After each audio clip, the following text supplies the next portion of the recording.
ઉપર વ્હાઈટ રાખવાનો અને 2 કલરવાળા પીસ શોધવાનું. એક પીસ આવી ગયો. અને પહેલાં સોલ્વ કરીએ. આની જોડે ગ્રીન છે, એની જોડે ગ્રીન નથી અહીંયા, એટલે આપણે એને ઓપોઝિટ સાઈડ લઈ જવાનો. વ્હાઈટની ઓપોઝિટ સાઈડ લઈ જવા માટે એને નીચે લઈ જવાનો. કોઈ બી સાઈડ નીચે આવતો રહ્યો. હવે એ નીચે આવતા રહ્યા પછી ખાલી નીચેનું જલાવવાનું, નીચેનું જલાવવાનું અને ગ્રીન જોડે સેટ કરવાનો.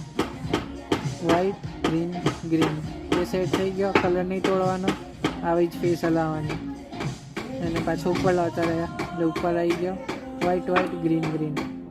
બીજો ફેસ શોધો વ્હાઈટ જોડે રેડ, રેડ રેડને નીચે લઈ જવાનો. નીચે આવતો રહ્યો. હવે એને નીચેનું હલાવીને રેડ સાથે કનેક્ટ કરવાનું. કનેક્ટ થઈ ગયા. હવે એ કલર નહીં તોડવાનો, એને ઉપર લાવવાનું.